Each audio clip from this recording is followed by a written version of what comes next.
Hi, I'm Mana Moini, and you're listening to the HUMANATY Podcast.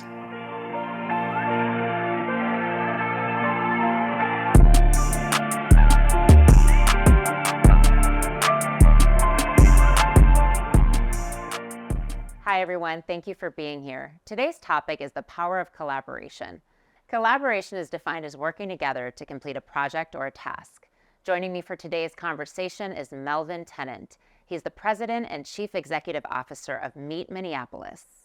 Meet Minneapolis is a destination marketing organization for the local travel and tourism industry. They embody collaboration in everything that they do. In fact, collaboration is one of their top 5 core values. Melvin has been a part of the organization for over 17 years and has had a front seat to everything happening in the city of Minneapolis. Additionally, Melvin serves on the board of the U.S. Travel Association, and he's also part of the executive board for Minnesota Sports and Events. We're going to talk to Melvin about his journey, the city of Minneapolis, and the power of collaboration. Hi, Melvin. Thank you so much for being here today. Thank you, Mana. I'm really glad to have the opportunity to have a little conversation with you. Likewise. I know you are very busy, so it means a lot to have you here. I am so excited for today's conversation. Well, thanks. Busy is relative, so I know there are a lot of people out there that are doing a lot of things in their life, but this was really something I was looking forward to. Thank you. It means a lot to have you here. I feel like when people are in kind of the public eye or in high-level positions around the city, people think they know like who Melvin Tennant is, right? What is one thing that people don't know about you? I would say stuff like left-handed. That's interesting to me. Not a native. That's a question you get when you are in a public meeting. People eventually get around to say, "Well, what neighborhood did you grow up in?" But not a native. But I would say I'm a closet writer. I really enjoy writing. Wow. So that's something that I've really begun to focus more on recently, last couple of years. So I have hopes and dreams at some point of being published. Okay, so writing a book. I was going to ask, is it like poetry, nonfiction? I have a couple of book ideas, but also essays, things that are a couple of thousand words, just to really compress my thoughts and put them in a form that I think is easy to understand and convey a message. So I've been working on that a lot. That's how I spend a lot of my weekends. That's wonderful. Yeah. You were an only child, and I have heard you speak about your mother. She was your best friend. She was an English teacher. Yeah. And I think I've heard you say that she had a heavy influence on the education that you pursued. Sure. What traits in you did she help foster? Well, the love and appreciation for education, first of all. I'll tell you a quick sidebar. She was a public school teacher, but in spite of being a public school advocate, because she really loved her teaching and her students, at an early age, she thought that I needed to be in a more structured environment in a private school. So in about 3rd grade, and there's a whole story behind how I got into the city we were living in, one of the best private schools there that I really only come to appreciate since I was an adult was how in the world does she afford that? But getting me into private school and understanding that that would give me an advantage, if you will. She understood that being a young black male, probably going to need some advantages and things that would really help me succeed in life. So it was the educational influence, being able to go to a private school that I just really savor those experiences. Things like being able to start learning a second language in 4th grade, which just doesn't happen anymore, and just the whole process of understanding how to study and how to process information and putting it together and just in logical manners. Those skills have really stuck with me. So we're always lucky when our parents set up the steps for success at an early age. That's really wonderful. Yeah. You've talked about being a servant leader, having a heart for service. Do you think that that's your purpose? And if so, when did you kind of know that it was?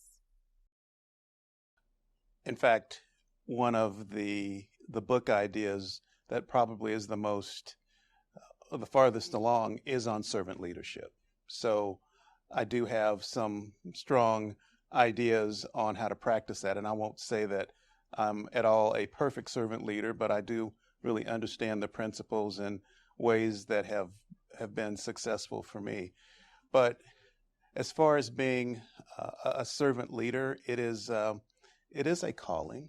I believe it is a calling. We all have things that we have, gifts that we've been given that should be shared with others. And the purpose is to, in my view, is to find what those gifts are.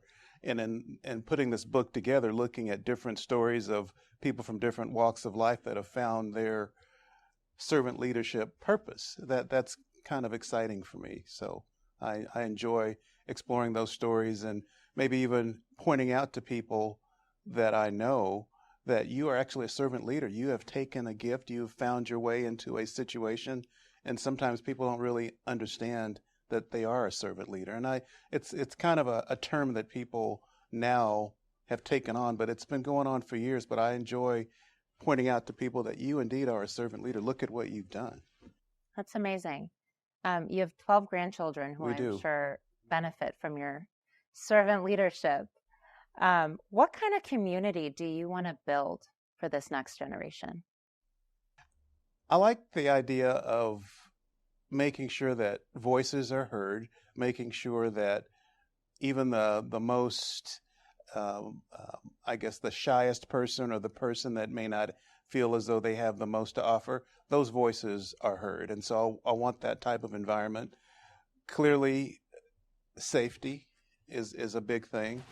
I have, to get those 12 grandkids, we have 5 kids. Of the five kids, I have 2 sons.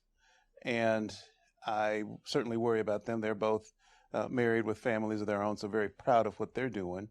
But clearly there are things that still face people of color, particularly Black males. And so I want them to be able to, I'm not going to say have the struggles I had, because I've lived a really nice life. And so, but clearly where voices can be heard and where they can contribute, and they both are, and they're both great fathers. That's amazing. You've had, switching gears a little bit, a profound career in destination marketing, currently serving as a CEO of Meet Minneapolis. What is your favorite thing about Minneapolis? I bet you get asked all the time. I do. And I also get asked of some of the other cities I've had the privilege of representing. Which one do you like best? That's a tough question. It's like your kids, right? Which one do you like best? But in a room like this, when you can look around and see the beautiful city that we have, I enjoy being outside and trails and parks. And in fact, I had one of our grandkids here for a spring break not too long ago, and most of the time we spent outside at parks all around town. So I enjoy that. It's amazing to me that a city has made such a strong commitment to nature, so much so that back when we rebranded back in 2011, we rebranded ourselves City by Nature because it fits us so well. I just love being outside.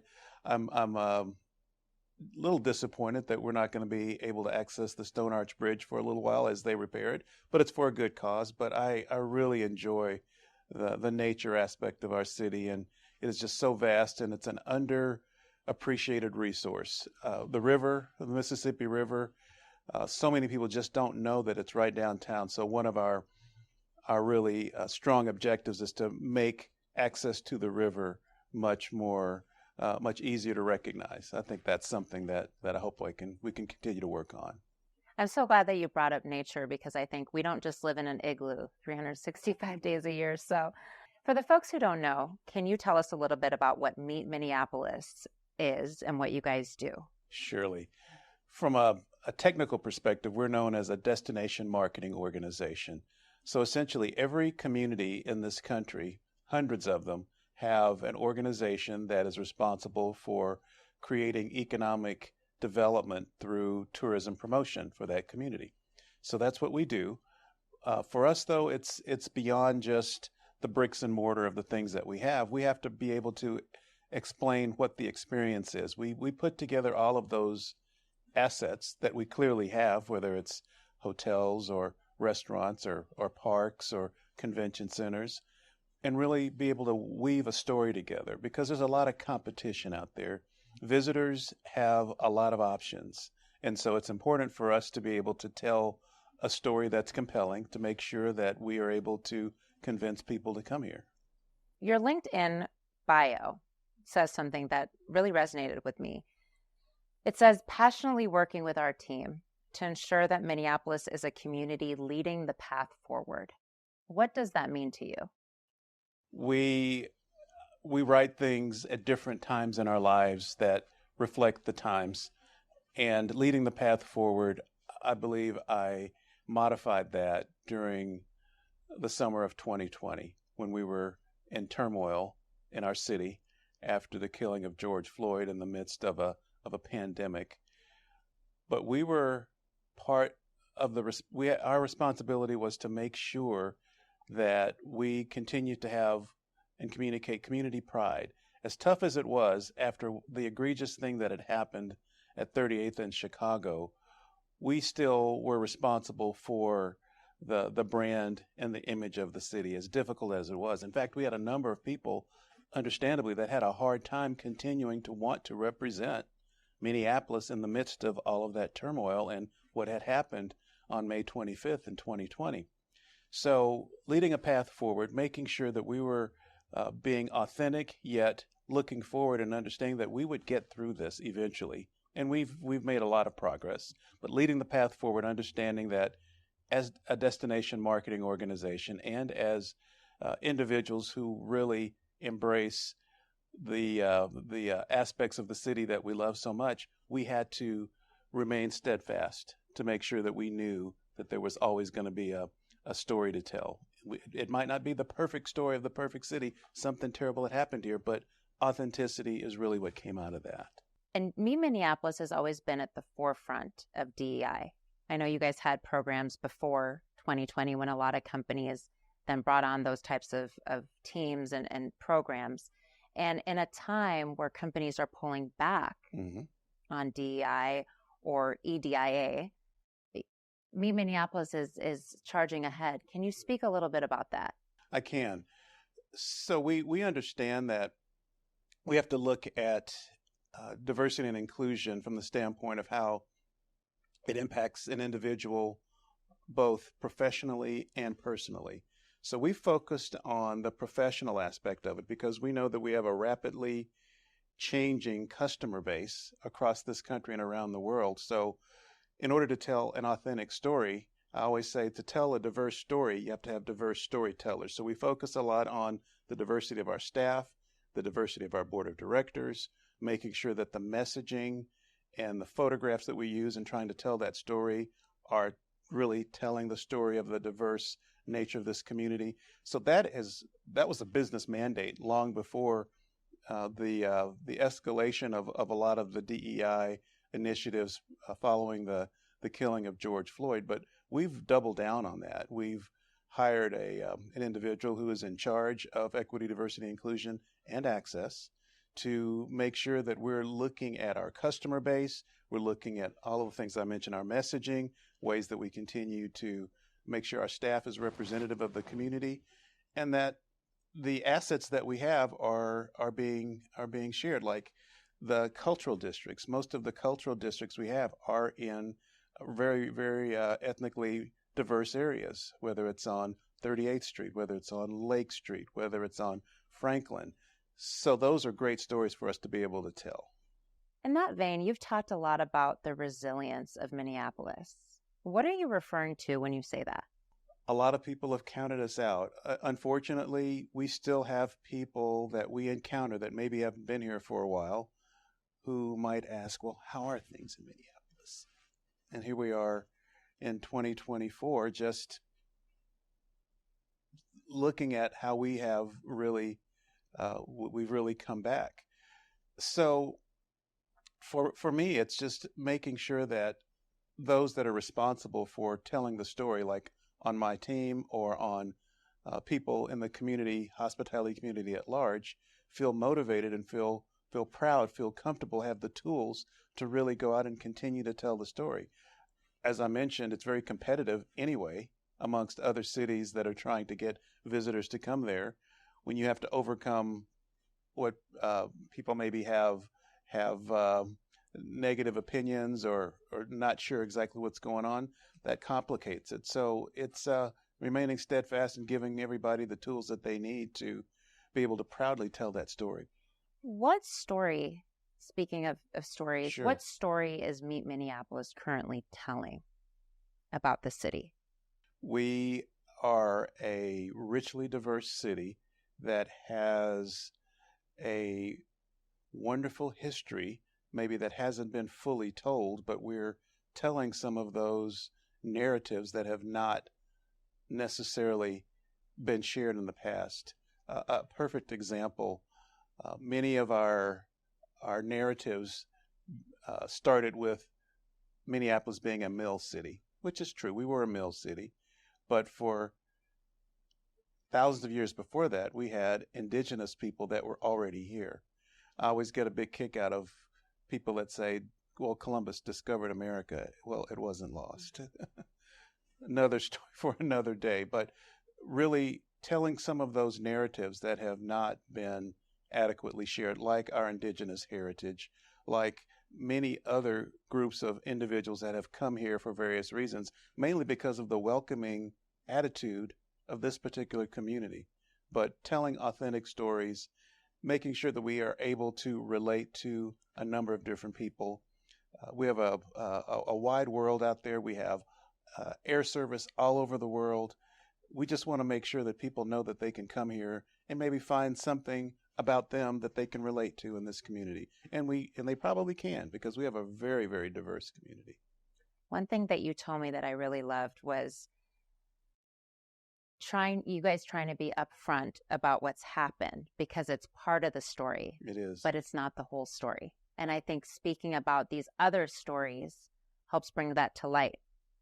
I'll have to give credit to our marketing leader who coined that phrase, that it's not the entire story, and she was exactly right.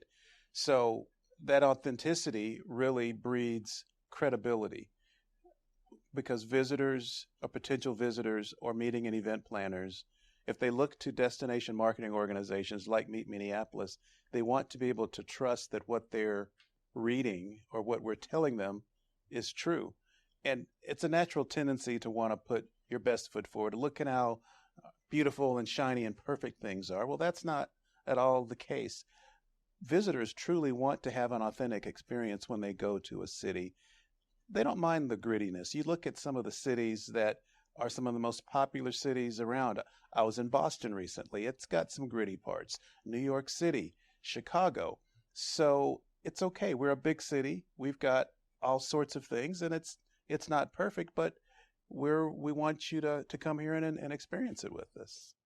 Transparency and honesty always wins. Yeah, I right? would agree.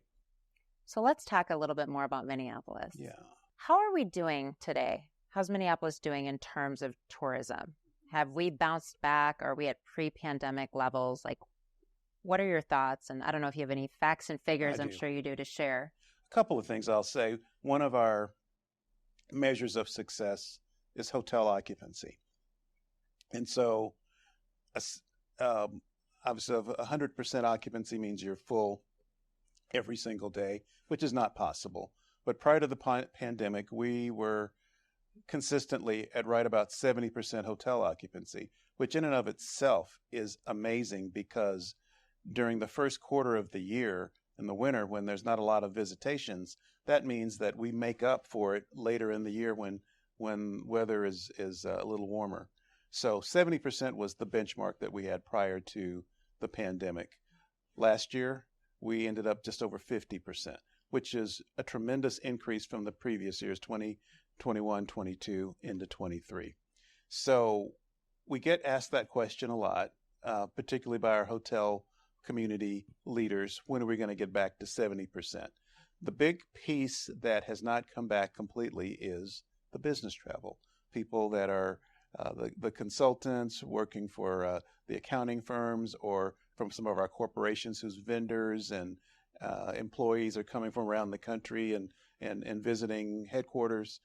So that hasn't come back to the extent that we'd like, but we do see continued progress in overall occupancy, which means that we're having to spend more time and effort trying to generate special events, trying to bring leisure tourism here.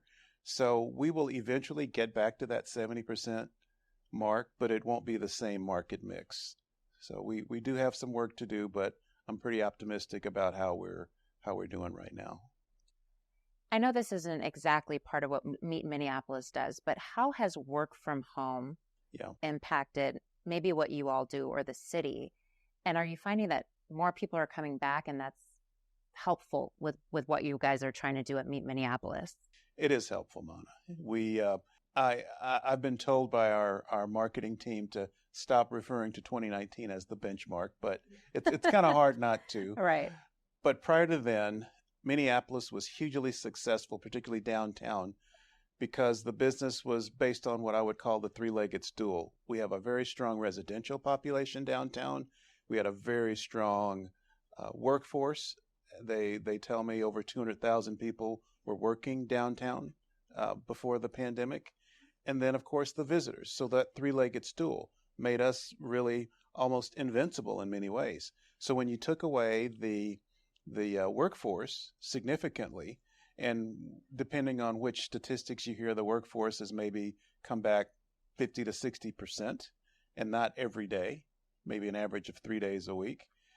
The impact is palpable. You don't see as many of the small businesses. A lot of small businesses, particularly in the Skyway, didn't make it. So there's been an impact, but I do see that it is coming back slowly but surely. But what I will say is that one of the reasons why we've been as successful as we are is because of meetings and conventions and special events. And I'm so excited about the summer. For example, the USA Gymnastics Olympic Trials is an example of a big event that's coming. So those are where we're spending a lot of our time trying to make up the difference with special events. So we're on our way, and we do hope that the workforce continues to come back, because that's a big part of the success of downtown. You talked about hotel occupancy. Have the convention levels come back to, not to benchmark again, but pre-pandemic levels? Almost there, yes. That's wonderful. Yes. For a while, we saw a decline in attendance, but in general, people are back wanting to meet with their colleagues and their coworkers and their industry friends. So yes, it's been pretty strong. Aside from the gymnastics event, are there any upcoming big events that you are able to share? Well, we've got a lot of things in the hopper. We have a very busy convention schedule. We may not know this or not, but we are a very, very popular youth volleyball city. We have volleyball tournaments that are always here, particularly in the first quarter of the year in the convention center mainly. So we get those on a recurring basis. Youth sports, by the way, really kept us in business during the pandemic, because parents that have kids in sports, we talk about resilient there and irrepressible. They wanted to make sure that they were able to have their kids participate. So youth sports, for example, we're obviously going to be celebrating the 40th anniversary of Purple Rain this year. Ooh. And so a number of activities are being planned for this summer, and we hope that... Sign me up. All right. and I hope that we're able to expand that into more of a recurring event, because so many people come here to celebrate Prince, and I don't know that this community really realized what a big deal he was until, unfortunately, he passed away. So we're just rediscovering him. A lot of people are. Well, I look forward to those events. What is on your Minneapolis bucket list? Wow. That's a big question, Mana. I want us to continue to tell our authentic stories, but from a practical and pragmatic perspective, I believe that we need to look at what assets we need to remain competitive. In fact, we have a what we call our destination master plan process going on right now. We're engaging with residents, with customers, with opinion and thought leaders to help come up with a vision for what we need to do to become even more marketable into the future. So I don't know what that's going to yield in terms of what the community results are, but are there new attractions? Are there new facilities, things that visitors want to do? So from a pragmatic perspective, we want to make sure that we set our city up for success for years into the future. From a personal standpoint, is there something you haven't done in the city yet that you would like to do? I want to be able to sit in the front row for the T-Wolves' next playoff game. Okay, well, you know you're plus one. But I like the fact that that's an example of the city getting the recognition that I believe that it deserves. That I certainly want to be able to have that front row seat, but a lot of people have not really regarded Minneapolis in the same breath as some other major cities. So I think we continue to prove ourselves. We overperform when it's time to, when the spotlight is on us, when we hosted the Super Bowl, when we have these other major events, we overperform. So I'm hoping that over time we'll be able to get that recognition as a community that I believe we deserve. That is a great segue because we are here at the Four Seasons. We're in their Riverview Executive Corner Suite, and you can see two of the major sports team arenas. Absolutely. Target Field and Target Center, and then U.S. Bank is right over on the other side. Absolutely. Which leads me to ask, what is your favorite Minnesota professional sports team? Wow. That is not fair. That is not fair. I spend a lot of time. We can edit a different version for all the teams, whatever you need us to do. I spend a lot of time with the leaders from those teams, and they're represented, many of them on our board. But fortunately, they don't all play during the same time of the year. The good news is that we've got something going on year round. I'm very optimistic about the Vikings and the draft they just had. Of course, the T-Wolves in the playoffs, making it past the Phoenix Suns with the Twins on a long winning streak. We're just excited about the Lynx this summer. So that's hard to say. It's when you have something literally year round, almost any day of the year, some sport is going on. That just really is one of the exciting things about living here. So fair enough. Thank you. That was very Minnesota nice of you. Thank you. But you know. Thank you. Did you see how I danced around that? I loved it. No, that's a tough one, especially when they're Yeah. all doing well. So They are. And they all kind of offer something different to the city and to their fans. So I do think that's a tough question to ask. And I think about the Lynx. I was just in a meeting yesterday, and it was just reminding me that they've now been here for 26 years. Wow. Yeah. That's amazing. Yeah, 26 years. And I believe at least 4, maybe 5 championships. Yeah. Okay, I want to switch gears to talk a little bit about leadership and collaboration. Sure. So Meet Minneapolis has 5 core values. I'm going to read these: service, collaboration, inclusion, passion, and integrity. Is there one that's most important, or does it ebb and flow with what's going on? I'll say that of those 5, the one that was added most recently was service. And it was a sign of the times. In the midst of the pandemic and after the killing of George Floyd, our team wanted to be more visible in the community. And so we actually had a staff task force to review the existing organizational values, and they wholeheartedly endorsed us adding service because we were doing it individually perhaps and not necessarily in a coordinated fashion, but now we have a more formal CSR program that's housed with our EDIA initiatives. So it's really become a part of our DNA, so service. But on a practical basis, I have the good fortune of being able to see our team in action, and collaboration, I would say, is one of the most apparent traits that our team exhibits is collaboration. Literally, people will drop what they're doing to help their friends and coworkers. We really box above our weight, and that's mainly because of our team really coming together when it's necessary. So I'm proud of that team for that.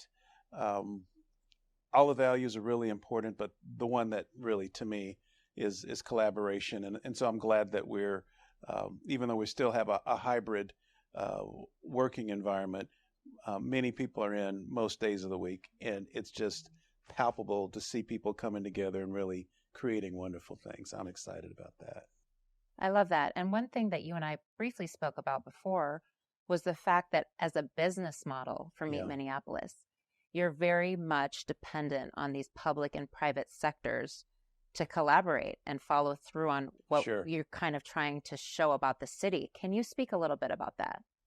We deal a lot with other business associations, be it the Chamber of the Downtown Council, BOMA, Business Owners and Managers Association, because they are all a part of creating the experience, actually keeping the promises we make. We make a promise to a visitor or a meeting planner about an experience that you're going to have, and that experience has tangible assets. It could be clean streets. It could be skyways that are open after the convention center. It could be a restaurant that is serving a meal that you like. So all of those partners have to be on the same page to make sure that we're delivering that positive visitor experience. So it really, that's kind of where the rubber meets the road. It really does. Collaboration is key. Yeah. How did collaboration, not to go backwards, but just Sure. during the pandemic, Yeah. how important was collaboration then? And do you see that what happened then in terms of collaboration kind of play itself out now? Some of our strongest, we developed some of our strongest relationships with other associations during the pandemic when we were all remote and we were not necessarily all getting the same information. We felt like some of those same associations I just mentioned, from BOMA to the Chamber to the Downtown Council, Hennepin Theaters was a part of the consortium, felt as though since we were all there for a common purpose, we needed to share information. So we were on weekly calls, and we really formed a strong bond that still stands today. So it was important, because when you're not able to physically be together, you have to trust. And so we trusted each other and knew that we were all working for the same purpose. So, do you feel like trust is really essential for good collaboration? oh my goodness, yeah. Whether it's with external partners or even within the organization, because even within the organization, again, everybody working remote, we had to trust that all of our team members were going to be doing what they were being asked to do. And we trusted that they did. And we saw so many new leaders emerge during that time. So that was fun to see. Do you collaborate with any other cities? Mm-hmm. Yeah, within this metro area, we spend a lot of time with our colleagues in both St. Paul and Bloomington. Each city has certain assets that are part of the entire visitor experience. When a visitor comes to this area, they don't really care what city limits they're in. They don't care. So we work very closely together, particularly on major events.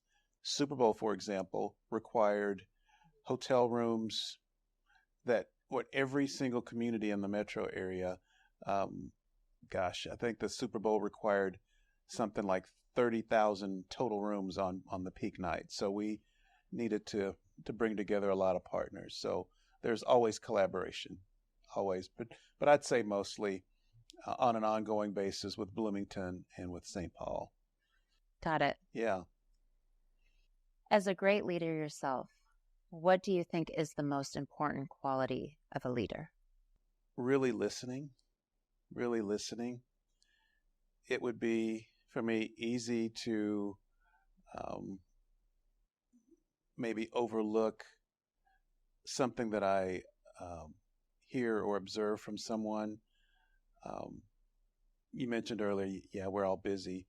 You could really explain it away. Well, I'm too busy to stop and listen, but I really enjoy stopping and listening and having people that across our organization that I can talk to and just kind of check in on them, and not prying or anything, but If someone wants to exchange, pictures about, their child at a soccer game, or those others that have grandkids exchange pictures and how's your grandkid, that type of thing, or how are you feeling? I know you were out yesterday, or how was your trip to Chicago? Or I just enjoy knowing and understanding the vibe of the organization. So that informal aspect of really getting to know your team is really important.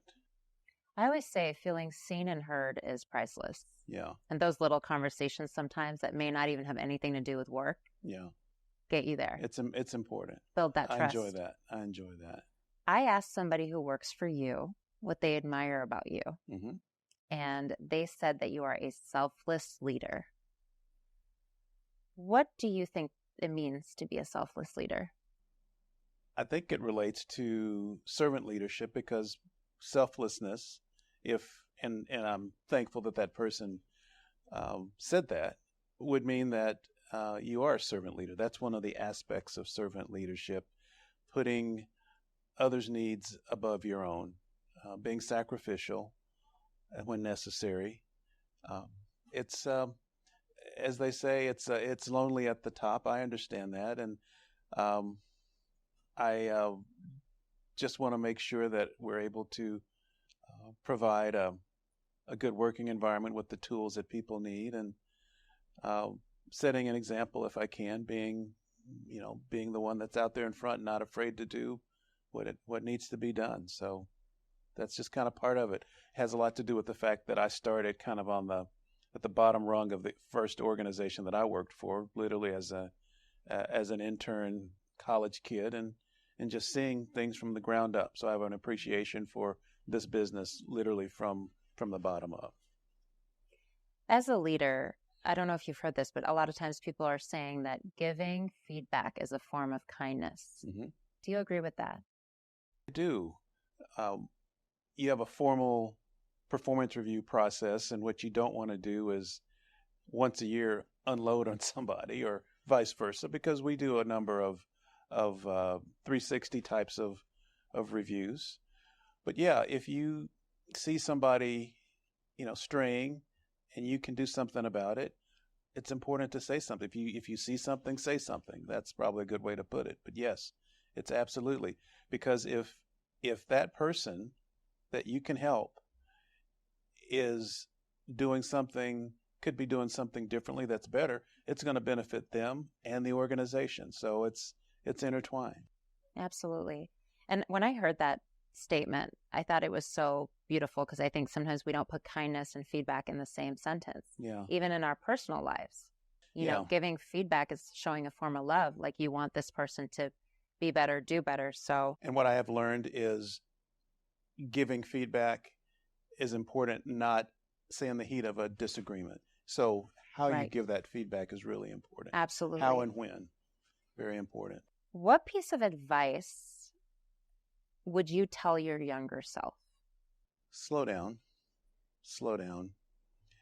I was on a pretty fast track in terms of wanting to achieve certain career milestones, and I've been really fortunate in my career, but slow down and enjoy the ride more. It's one of the things I learned when I first became a CEO a number of years ago. I expected to go into a room with other CEOs and just all of a sudden have this experience of, oh my goodness, these are just such great thinkers. And I was frankly disappointed that it really wasn't that. So I was striving for something that didn't provide that type of satisfaction. But along the way, the journey has afforded me the opportunity to meet people, to do things, and to go places. And again, if I could go back, I would slow down and maybe enjoy those things more.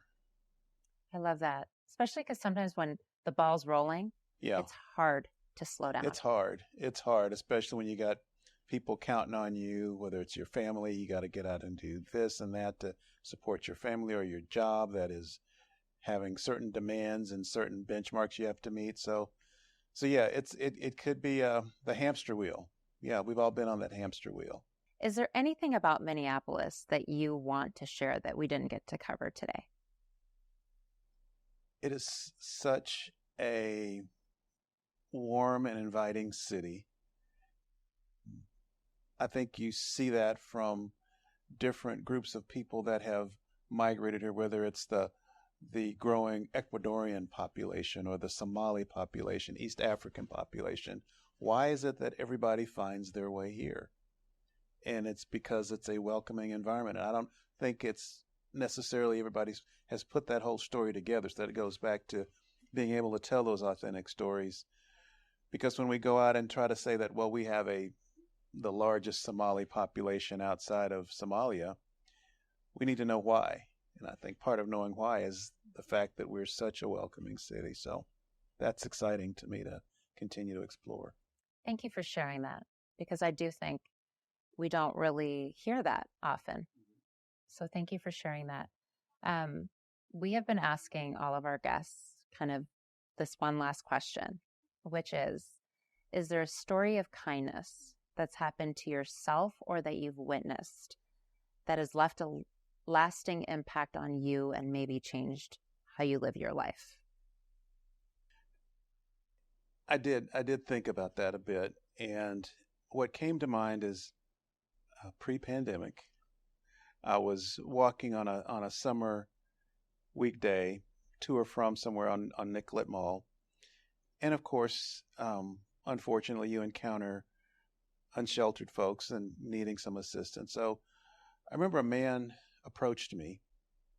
I think he asked me if I had some money, and I happened not to, and I felt badly. I said, "I'm sorry, I don't have any money." But he said, "That's okay." He said, well, can I sing you a song?" So he sang me a hymn, a gospel hymn that he had learned somewhere along the way in his church upbringing. And it was just absolutely beautiful. And he said, "I just want you to have that." So I guess the lesson from that is sometimes those of us who are in a position to help others, maybe don't understand that we're not only trying to give a blessing, but we should also be open to receiving a blessing. So I was there feeling badly that I couldn't help this man, and he was okay with that. But then he said, "Well, I want you to be blessed by this hymn I'm going to sing you." And I stood there, and he sang to me, and I was just so moved by that. So it's important to understand that we don't necessarily always have to give, but we have to be willing to also receive. So that's one of the things I learned from that particular experience on that summer afternoon. Wow, that gave me the chills. That's beautiful. That was a life-changing experience. It really was. Wow. Yeah. Melvin, thank you so much for being here today. That was quick. Yeah, listen, when you're having fun, it goes by fast. I think I loved having you here, being able to get your viewpoint on the city. It's such a hopeful viewpoint, and it sounds like there's a lot of exciting things coming up. And thank you for reiterating the importance of collaboration. And, together we are better. Working together, we are better. We are. Just have to look for those opportunities. So thank you. Thank you. Enjoyed it. I want to leave the listeners with this. Teamwork and collaboration are essential if we want to build and accomplish things. Michael Jordan once said, "Talent wins games, but teamwork and intelligence win championships." Positive collaboration on initiatives to drive results is one of the best ways we can ensure that we continue to grow and build, not only in our own lives, but as a city. Thank you for tuning in, and thank you for being a part of this community. I hope you have a wonderful day.